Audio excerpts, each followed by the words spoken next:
When he was staying at the Jataka grove, the teacher told his story about the time when he caused rain to fall. For it is said that the god sent no rain in the kingdom of Kosala, so that the crops withered and all the ponds and lakes dried up everywhere. The water even dried up in the lotus pond at the gateway to the Jataka grove. Fishes and tortoises buried themselves in the silt and lay there, but crows and hawks came and pecked at them again and again with their spear-like beaks while they wriggled, and then ate them up. The teacher saw the ruin of all the fishes and tortoises, and with his heart stirred by great compassion exclaimed, "Today I must get the rain god to send down rain." So at daybreak the Buddha saw to his bodily needs, and waited for the right time for the alms round. Then, with all the poise proper to the Buddha, surrounded by his company of monks, he went to Savatthi to beg for food. After he had eaten his meal, he returned from Savatthi back to the monastery and stopped by the lotus pond at Jetavana. Spoke to Ananda, "Bring me a cloth for bathing. I am going to wash in the lotus pool at Jetavana."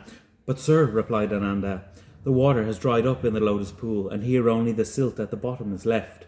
"Ananda, the power of the Buddha is very great. Please bring me a cloth for bathing." So the elder brought it. The teacher dressed himself, arranging one end over one side and covering his body with the other. "Now," he said, "standing at the steps of the pool, I shall bathe in the lotus pool at Jetavana." At that moment, Lord Saka, king of the heaven of the 33 gods, saw that his golden stone had become hot. "What can this be?" he thought, and observing what the cause was, he called upon the great god of the rains. "Sir, the teacher is standing on the highest step of the lotus pool at Jetavana and has announced his intention to bathe. You had better send rain quickly over the whole kingdom of Kosala." "Certainly," agreed the god. And sure enough, covering himself with one rain cloud as one garment and another as an outer robe, he chanted a thunder song and leapt into the direction of the eastern world system. And in the east he raised a single rain cloud as large as a threshing floor, which grew and grew until it was the size of 100 clouds, and then 1,000. Then, facing downwards, he gave forth roaring thunder and lightning, until finally, as if pouring water from a jug, he had covered the entire kingdom of Kosala with one flood of rain. The downpour was so unbroken that in one moment the entire Jetavana lotus tank was filled, and the water came right up to the top step. At this, the teacher did bathe in the tank, and when he emerged, he put on his saffron robes, arranging one robe over his body and putting his thus gone's outer robe so that it went over one shoulder.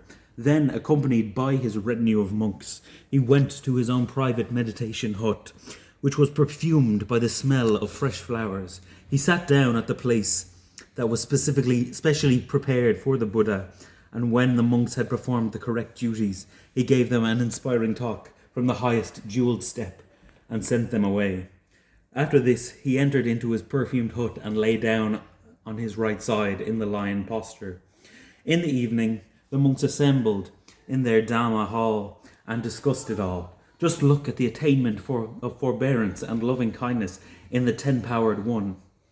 When all kinds of crops withered and the pools dried up, the fishes and tortoises were experiencing terrible suffering. But in his great compassion, he decided to save all these beings from their misfortune. He put on a bathing cloth, stood at the top steps of the Jetavana lotus pool, and in one moment he had got the rain god to send down so much rain it was as if it were a complete flood. And when he came back to his monastery, he freed everyone from torments, not only of body, but of mind too. This is how their talk was going when the teacher came out of his perfumed hut and went and joined them in the Dhamma hall. "So," asked the Buddha, "Bhikkhus, what have you been talking about while we have been meeting together?" They told him.